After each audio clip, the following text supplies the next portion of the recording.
नमस्कार मित्रों, आपने 16 सिद्धियों के बारे में तो जरूर सुना होगा, जिन्हें प्राप्त करके मनुष्य असंभव से असंभव कार्य को भी संभव कर सकता है। सिद्धि का सामान्य अर्थ होता है सफलता, अर्थात जब हम किसी कार्य विशेष में पारंगत हो जाते हैं तो उसे ही सिद्धि प्राप्त करना कहा जाता है। सामान्य लोगों का यह मानना है कि सिद्धि तंत्र साधना का एक हिस्सा है जिसे सामान्य मनुष्य प्राप्त नहीं कर सकता, जबकि वास्तविकता यह है कि योग साधना के द्वारा कोई भी व्यक्ति इन सिद्धियों को प्राप्त कर सकता है। तो आज की इस वीडियो में हम 16 सिद्धियों के विषय में जानकारी प्राप्त करेंगे। तो आपको यह जानना चाहिए कि सिद्धियां मुख्यतः दो प्रकार की होती हैं। पहला होता है परासिद्धि, जिसके द्वारा स्वर्ग आदि लोकों के विषय में एवं वहां के भोगों के विषय में जानकारी प्राप्त की जाती है। एवं दूसरा है अपरासिद्धि, जो स्वप्न की बुद्धि से उत्पन्न होती है एवं निराकार तक का ज्ञान देती है। तो आइए हम 16 सिद्धियों के नाम एवं उनके कार्य के विषय में जानकारी प्राप्त करते हैं। तो 16 सिद्धियों में सबसे पहला सिद्धि होता है वाक सिद्धि। वाक सिद्धि एक ऐसी सिद्धि है जिसे प्राप्त करके मनुष्य की वाणी में एक ऐसा सामर्थ्य आ जाता है कि वह किसी को भी श्राप या किसी को भी आशीर्वाद दे सकता है। यदि वह पूर्ण आवेग में कोई बात कहता है तो उसकी वाणी पूर्णतः सत्य होती है, इसलिए उसके द्वारा दिया गया श्राप या वरदान दोनों ही सत्य होते हैं, सफल होते हैं।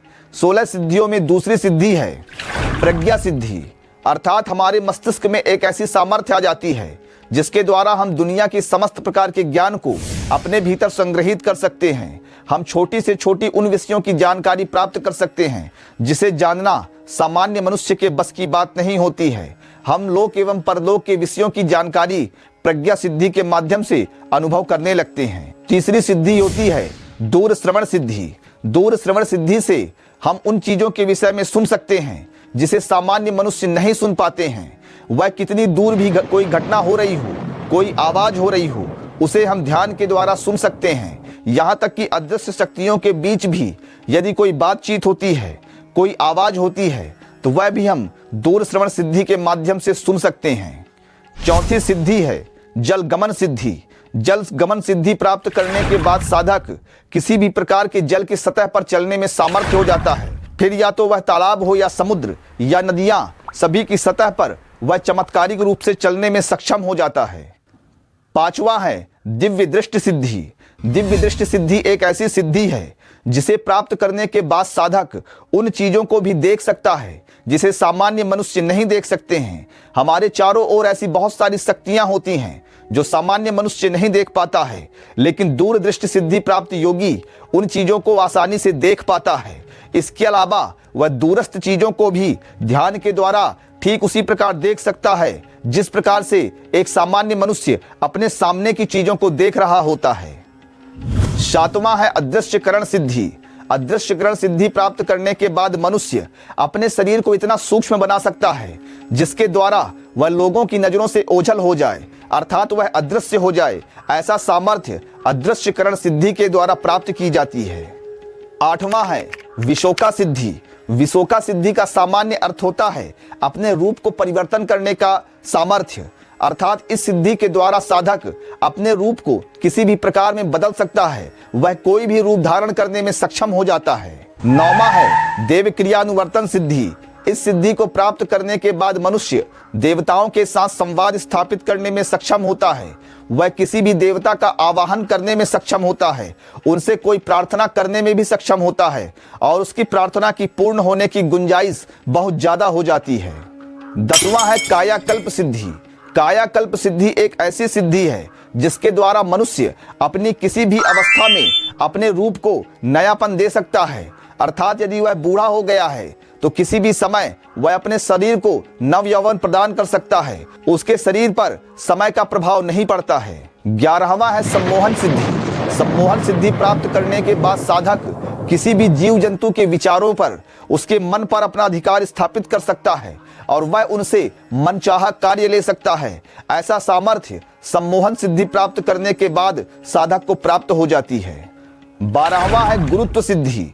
गुरुत्व सिद्धि एक ऐसी सिद्धि है जिसके भीतर साधक के अंदर एक ऐसा ज्ञान भंडारण की शक्ति होती है जिससे वह दुनिया के किसी भी विषय पर पूर्ण ज्ञान प्राप्त कर सकता है एवं अपने उस ज्ञान को दुनिया को दे सकता है। उसके अंदर एक गुरु का तेज उत्पन्न होता है। 13वां है पूर्ण पुरुषत्व सिद्धि। पूर्ण पुरुषत्व सिद्धि प्राप्त करने के बाद मनुष्य वीर, पराक्रमी एवं साहसी हो जाता है। वह दुनिया की हर वस्तु पर विजय प्राप्त कर सकता है, हर कार्य में सफलता प्राप्त करने की शक्ति प्राप्त कर सकता है। वह किसी भी क्षेत्र में पराजित नहीं होता है। 14वां है सर्वगुण संपन्न सिद्धि। सर्वगुण संपन्न सिद्धि को प्राप्त करने के बाद मनुष्य हर प्रकार के गुणों को सीख सकता है, हर प्रकार की कला में महारत हासिल कर सकता है। दुनिया का ऐसी कोई भी कला या ऐसा कोई भी गुण नहीं है जिसे वह अपने भीतर न समाहित कर सके।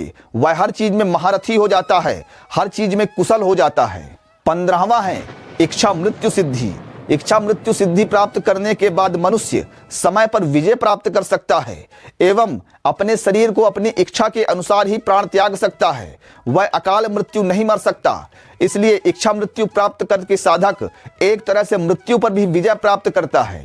16वां है अनुर्मी सिद्धि। अनुर्मी सिद्धि प्राप्त करने के बाद मनुष्य किसी भी प्रकार की प्राकृतिक जो भी ठंडी गर्मी, भूख प्यास इत्यादि होते हैं उन्हें सहन करने का सामर्थ्य प्राप्त कर लेता है।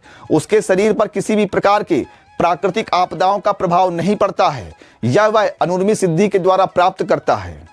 इन 16 सिद्धियों के अलावा मार्कंडेय पुराण एवं श्रीमद् भगवद गीता में 8 सिद्धियों के बारे में और बात की गई है, जिनके विषय में भी आप थोड़ी जानकारी प्राप्त कर लें। अष्ट सिद्धियों में से प्रथम सिद्धि है अणिमा, अर्थात अपने शरीर को अणु के समान छोटा बना लेने की शक्ति। अष्ट सिद्धियों में दूसरी सिद्धि है महिमा, अर्थात अपने शरीर को पर्वत के समान विशाल कर देने का सामर्थ्य।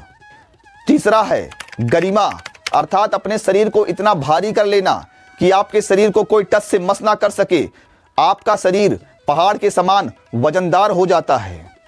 चौथा है लघिमा सिद्धि। लघिमा सिद्धि प्राप्त करने के बाद मनुष्य अपने शरीर को वायु से भी हल्का कर सकता है और वह आसमान में भी उड़ सकता है। 5वीं सिद्धि है प्राप्ति। प्राप्ति सिद्धि को प्राप्त करने के बाद साधक संसार के किसी भी वस्तु को प्राप्त करने का सामर्थ्य रखता है। वह अपनी मनोवांछित वस्तु को अपने समक्ष बुला लेने में सक्षम हो जाता है। 6वां सिद्धि है प्रकाम्य, अर्थात साधक अपनी किसी भी कामना को पूर्ण करने में सक्षम होता है। उसकी मनोवांछित वस्तु उसके समक्ष उपस्थित हो जाती है। यह प्रकाम्य सिद्धि के द्वारा संभव है। 7वीं सिद्धि है ईशित्व, अर्थात वह संसार की समस्त वस्तुओं पर अपना अधिकार स्थापित कर लेता है। वह उन्हें अपनी इच्छा के अनुसार आदेश देकर उनसे कोई भी कार्य कर सकता है।